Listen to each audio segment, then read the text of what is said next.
All right, what's up, everybody? We are back here for week number 10 of Backyard Bookies. Joined with me, as always, my host, Scott. Scott, you had a winning month. That means I'm in big trouble. How are you feeling? Feel pretty good. Really hoping you get that hot wing or something like that. No, you've done the ice bath before, so we can move on from that. So I could change it if you want. no, we can do it again. We'll just make it colder this time. We'll bring you up to the ballpark and we'll make it nice and toasty for you if you want to do that. Yeah, so for those of you that don't know or just joining us, I lost a month. It was 10-8. It was kind of close. Let down a little bit there. I thought I had a shot for a second, but my just all fell apart for me early in the morning. So I was mentally prepared when you locked it up. But yep, that means I'm gonna have to spin, but I'm still winning for the season 19-16. This will reset the scores this month. Let me add it back. I took it off, but we'll put it back on there. And yeah, I'm going to spin the wheel. Let's pull the wheel up on stream. All right. Moment of truth for me here. Let's get it in. Fire wings. See it?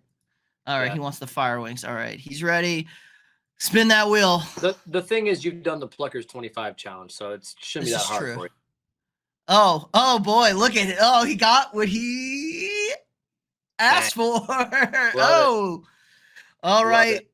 That should be fun. That was a long time ago when I did that. I'm an older man now. So you were younger and much less wiser back then. Yeah, so that's not great for me there. So be sure to tune in next week to see me pay off that bet. But it's November, end of the season's almost upon us. One more month of college football before we get into those playoff games. What is your first bet for us this week? Yeah, so I flew through Denver today to get to the lovely place, Sacramento, California, and put in a bet. Feel pretty good about this one.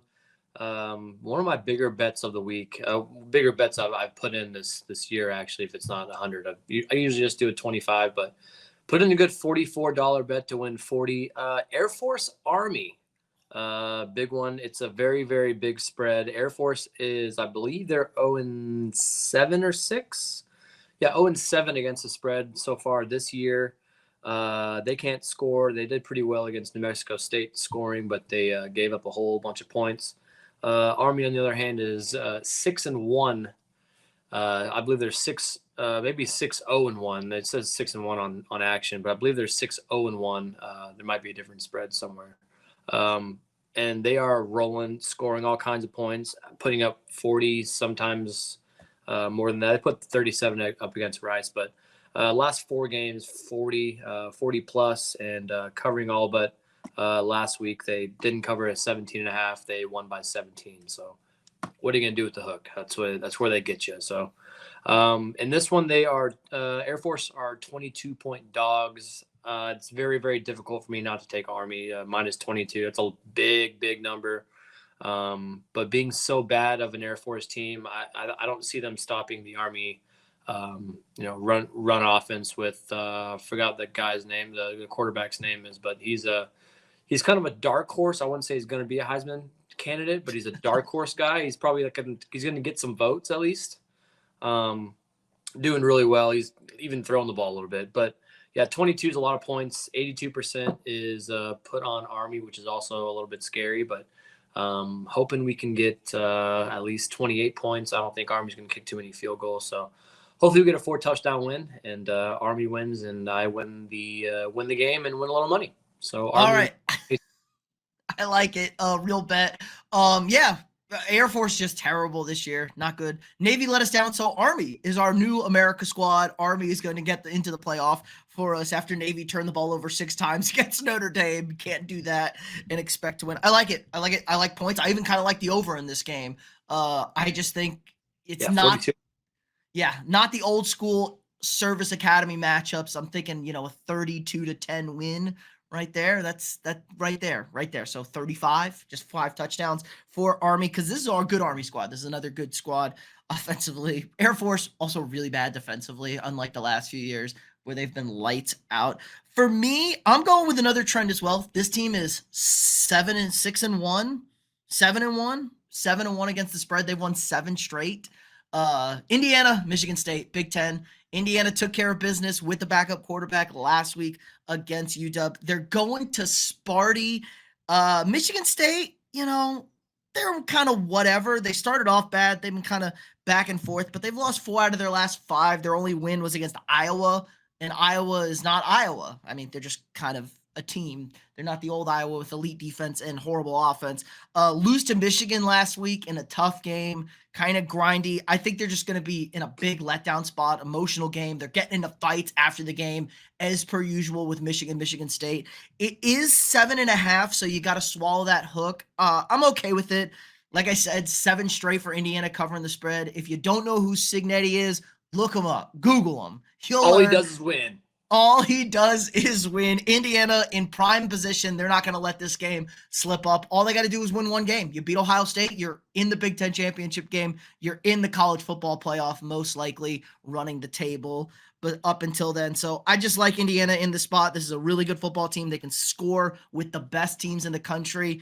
And Michigan State's just kind of a whatever team. Not really that good, not really that bad. So 7.5 is more than fine with me. Yeah, 91% is on Indiana this week, but they have been covering it every single week, and it's mostly been by a pretty wide margin. So, if you've been betting Indiana all year, you're getting some pretty unsweaty wins, which is always nice in the gambling world. Yeah, Signetti's the man. Came in from JMU last year.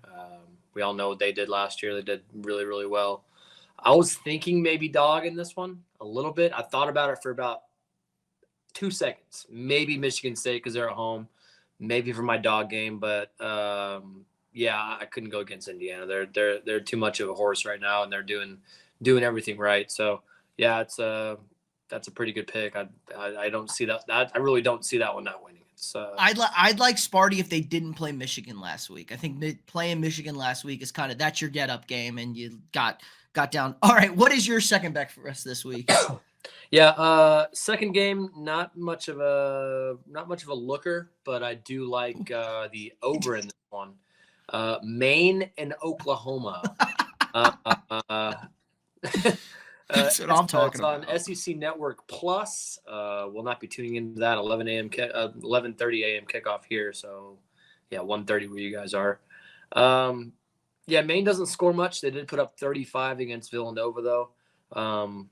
Actually, I take that back. They put against 35 against Nova, 34 against Albany, and then whatever MC is, I have no idea. But 26 against them. They're not a great team, but I really just like the number. I think Oklahoma's actually going to come out and put up they might be a little mad about how bad they are. They might put up a pretty good number against basically an FCS team. Yeah, it's tough. They put up 14 against Mississippi and 9 against South Carolina, 3 against Texas. They haven't been doing anything. So maybe a little bit of a break at home against an FCS team.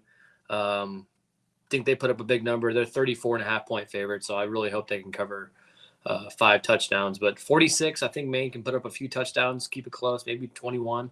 Oklahoma's been giving up all kinds of points to everybody, so at least put up 2 or 3 touchdowns, maybe 17 points, help out the over a little bit. And, hopefully Oklahoma can put up at least 5, 4, 4.5, I guess, touchdowns to get 31 or something like that. That can help out a little bit. So I'm going over 46.5, Maine, Oklahoma. I'll be watching the ticker for this one.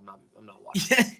Yeah, I think there'll be about 7 Oklahoma fans watching this one on TV. Good spot. Jackson Arnold back in at quarterback. They kind of are lost offensively. I think this is going to be like your get right spot. Like we're going to play everybody. We're going to score a bunch of touchdowns.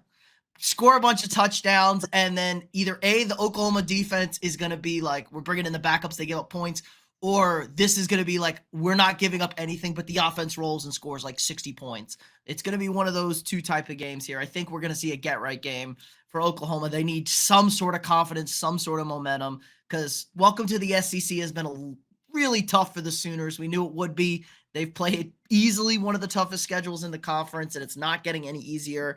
And I'm pretty sure they got you and me playing wide receiver out there for them. They're down to like their 7th and 8th wide receivers starting. So I like it over in this game. Weird spot. Gotta love those FCS matchups in the SEC in November. For my second game, I've been fading this team a lot this season, and it's worked out pretty well. We got Louisville and Clemson playing in an ACC matchup. Clemson well on their way to an ACC title game, in good spot. But Louisville, they're 3-5 against the spread this season. They've lost 5 straight. They haven't covered 5 straight. They've been pretty bad ATS. They can't cover 7 against Boston College. Boston College really isn't that good. And Boston College kind of blew that game. Boston College should have won that game. I think they were up like 3 touchdowns in that game, maybe 17. They were getting worked really good. Clemson, on the other hand, they've been pretty solid since that blowout loss week 1 to Georgia.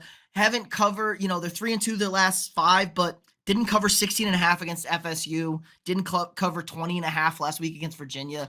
But the number here is only 11. It's only 11. It's over the touchdown and the field goal. Dangerous numbers I'm flirting with this week, but I think this is an easy cover for Clemson. Louisville's really not that good. We saw Miami absolutely move the football all over them. Cade Klubnik and this offense has actually been very, very productive since that Georgia game. 48, 49, 29, 40, and 59, their last 5, the offense has put up. So they're going to score some points against Louisville. Louisville ain't going to be able to keep up with them. I like Clemson here at home in Death Valley. Give me the Tigers laying 11. Yeah, Louisville started this year 3-0 against the spread and then dropped 5 eggs in a row. So not looking good for them so far. Cade Klubnik's kind of we're back to going dark horse, but he's not even. I think he's like number 3 or 4. He's kind of right there. He's right there with Travis Hunter and Dylan Gabriel, and then Cam Ward's in there too. I think JT's fallen off a little bit, but Klubnik's got really good numbers, and he's not being talked about really whatsoever. So I think they're still kind of just having a little vendetta against him since that first game. Everyone thinks about that first game where he kind of didn't do much, but now they're not talking about him, but he's doing really well. He's a top 15 team, and I think he has like 27 touchdowns. So doing really well, and I think they can probably take care of Louisville. Louisville's been really struggling against the spread, specifically in the last 5. So, and also 2 and 3 in the last 5 as well. Beating Virginia and Boston College, like you said, not very good teams. So, I do like that pick. For my third one, I'm going kind of against, not really, but I don't pick A&M games, as you know. But in this one, I am, because we did beat the LSU Tigers last week. As you can kind of tell, my voice is still a little scraggly from yelling. I can't really hit the high pitch right now. It's even been a couple days, and it hasn't came back to me yet. Unbelievable atmosphere there. Marcel Reed is the man, but the problem is LSU did not even game plan for that guy, and he ran all around him like crazy. South Carolina is going to be game planning for him this week, and they have a great front. And I don't think there's going to be many points in this game. I'm taking the under 44.5 in this one. A&M, pretty damn good defense. They made Nussmeier work in that first half, and then they had him in an absolute just downward spiral in that second half. It was a lot of fun to watch. I don't think this game is. I think this game is very, very. It's a 2.5 point spread for A&M. I think Marcel Reed is going to do what he did in the second game after his first game that he got subbed in. Not look quite as good. He's very one-dimensional, and I think the front line for SC that's underrated.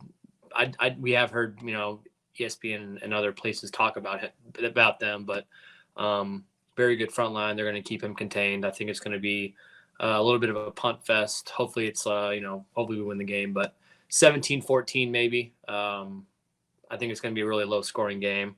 4:30 at South Carolina, tough place to play. So I'm taking the under 44.5, but hopefully the Aggies get the win.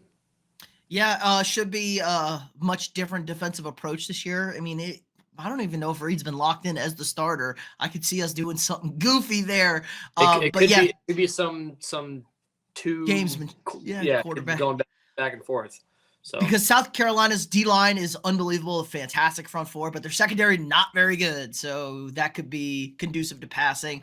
I agree with you. South Carolina's offense also kind of another running quarterback. Not a whole lot of points going to get scored in this game. I think it's going to be a very short game. It's going to be a defensive battle. You just got to avoid those big turnover plays by the defenses. Otherwise, it's going to be a punt fest. And I don't know about South Carolina's punter, but A&M's got a fantastic punter. So we could be seeing long fields for offenses that are a little bit limited in there. And that's the primetime ABC game once again. So a lot of good atmosphere there.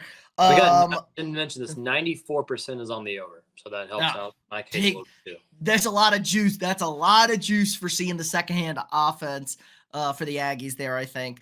I'm going with my favorite shit show of a conference to watch for my final one regular pick. It's the Big 12, everybody's favorite shit show conference, and we got two kind of not shit show teams. We got TCU and Baylor, kind of two okay teams, 5-3, 4-4. You should see a lot worse in the Big 12. But what I'm more interested in is the over here. This league's feeling like a point fest in Waco. Neither of these teams play any sort of defense whatsoever. I don't even know if the Big 12 knows what defense is anymore. It's just points. It's 64.5. This is a big boy total on action right now. I'm going to take the over here, 64.5. If you look at TCU and Baylor, I think the line's TCU +3, so that's another interesting game right there. I don't think Baylor's that good to cover that at all, but TCU, 35 points last week, taking down Tech. They struggled against Utah. Feels like Utah's the team everybody struggles with, but scored 38 against Kansas, 42 against SMU, gave up 66. Baylor, though, the last 2 weeks, 59, 38. These teams score. They don't play any defense. Give me a fun kind of Big 12, almost after dark, 64.5 in wacky Waco. Yeah, 64.5 and a 3-point spread sounds like a pretty fun game. That might be one I'd tune into. That could be just a score fest. It could be a sloppy score fest, but I think it's going to be back and forth. Baylor, I believe, in the last 5 has hit the over. They're both over teams so far this year. More under for TCU in the last couple, but big numbers. Most of the overs, the 52-52 in those, but against they struggled with Houston and Utah, like you said. They're a good defensive team. They don't really fit in the Big 12 very well with that defense. They can't score either, so that didn't help the over in that one. So yeah, if you get two good offenses and Big 12 defenses, you're going to look good and hopefully have a pretty big scoring day. 5-3 for both of them, over versus under. So that looks like a pretty fun game to watch. So I'm probably tuning into that one. All right, give us your honorable mentions this week. I don't have nearly as many this week, but I have a couple.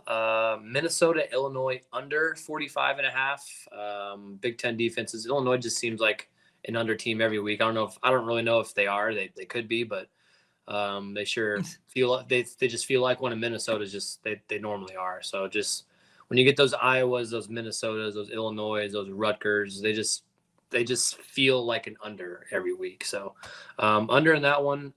This one was a weird one, and this might be your dog game. Vandy +7 against Auburn. I did write this down. Have been burned before, but this seems like a typo. Auburn should not be favored by 7 in this game. I don't care if they're in Auburn, but they are. It just feels like a really, really ratty game. But I'm going to take the rat number, Vanderbilt. I think the last time I said it was a rat game, they covered it by 1 million. So, like I said, been burned before in that one. I'm going to take Vanderbilt plus a touchdown. Vanderbilt's been doing their thing. And then Florida, Georgia. I like Florida +16.5 at Georgia. I do think Georgia will win the game. Neutral site. The world's largest outdoor cocktail party. Jacksonville, Florida, baby. Well, there you go. Even better. I thought they might be at Georgia. Didn't even realize that. Yeah, that helps you. Like Florida Georgia line. They're the little whatever country band shit. We'll take Georgia. We'll take Florida +16.5 in that one. Just kind of a rivalry game a little bit. Georgia not as good as we thought they were, but they are good. They're a solid football team. But I just like the number. I don't think Florida's going to win the game, but Georgia might cover. And then actually, just have my dog game. So all right. All right, my honorable mentions. I like Arizona +6 at UCF. And that's the terrible Big 12 game. 2-3 win teams, both awful. I winning by more than 6 feels like a lot for UCF, especially with how bad they've been the last few weeks. And Arizona can potentially score points. They do have the best wide receiver, arguably in the country, with a good quarterback there. Where was this? Oregon -15 at Michigan. Oregon really looked great against Illinois last weekend. We both liked Illinois as our honorable mentions, I believe, last week, and they dismantled that team. So I like Oregon. Michigan is on like their 15th quarterback. I have no idea who's even playing for them at this point. So I think Oregon just cruises there. And kind of another weird one, Virginia Tech, Syracuse. I'm going to zag a bit. I kind of like Syracuse +4 at home after the disastrous performance from Kyle McCord against Pitt. He threw 5 picks in a quarter, 3 pick sixes. I think they bounce back at home. Virginia Tech's solid, but 4 is a little, I like that more than the field goal for me. So I like Syracuse at +4 in that one. And finally, give us your upset of the week, Scott.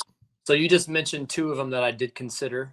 Syracuse was one of them with Virginia Tech, and obviously I said earlier, Michigan State and Indiana win against those. But then you mentioned my third one. I'm taking Arizona +190. You took them plus the points. Basically exactly what you just said. They have the potential to be good, but they just haven't been. They've looked kind of out of sorts. Like I said, McMillan's one of the best wide receivers in the nation. Noah Fafita, he did real well last year, kind of struggling this year in the new Big 12. But like you said, they have the potential to be pretty good. I just like the number, and I definitely like the 6, but I did like the 190. UCF, they've done all right too. RJ Harvey's a man too, but really just like the number +6. I wasn't going to take something that was like +1 or +2 or +3. I wanted to go. I've been doing pretty good on the +6s, +7.5s, whatever. So I'm gonna take Arizona +190. I wanted to look and see real quick what the stats on this game was.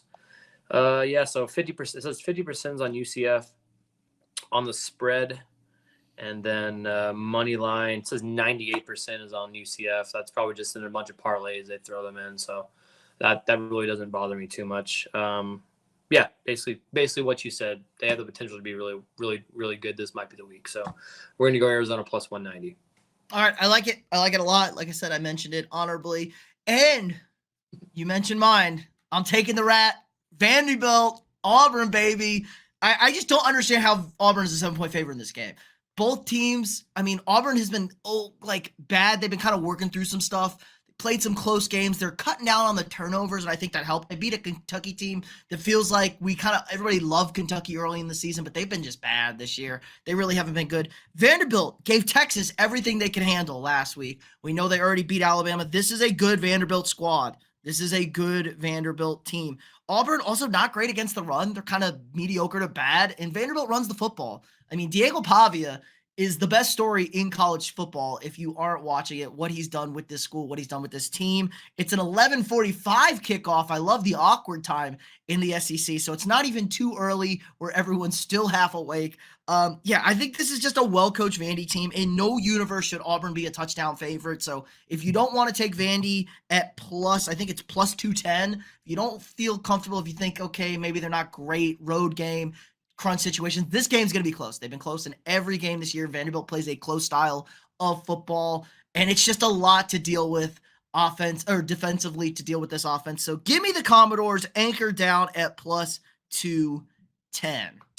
Yeah, like I said, it just seems so ratty. I don't understand it one bit, but I don't remember what week it was. I said, they're gonna. I think it was after the Bama. Yeah, after the Bama game. They're gonna have some kind of fall off in the next game, and they did not. So anytime they're a touchdown dog, and then you said +210, that's pretty. I feel pretty confident about that if I want to put a real bet in. That's double your money plus a little bit. So it's going on a team that's pretty solid. So I like the pick. Just don't be a rat. Don't be a rat. Last week was great. Like Vandy +19, Texas money line would have been an awesome parlay to throw in there. But run back your picks for us, and we'll wrap it up. So I got Army minus 22 against Air Force with a little bit of real money on that one. Maine, Oklahoma over 46. Texas A&M, South Carolina under 44.5. And Arizona plus 190 against UCF. All right, I got Indiana minus 7.5 against Michigan State. I got Clemson minus 11 versus Louisville. TCU and Baylor over 64.5 points. And Vanderbilt somehow in the upset over Auburn at plus 210. If you haven't already, drop a quick like on this video, hit that thumbs up, subscribe to the channel. We got new sports content every single day. If you want to support the channel more, sign up for a channel membership. You get all sorts of access to cool and exclusive perks. If you want to check out one of your favorite teams live, head on over to SeatGeek.com. Use code afterthereview for $20 off your first purchase. That's SeatGeek.com, code afterthereview for $20 off your first purchase. And be sure to tune in next week, start of the show, while you watch me suffer in pain over some spicy chicken wings. Again, like, subscribe, and share, and we'll see you all next week.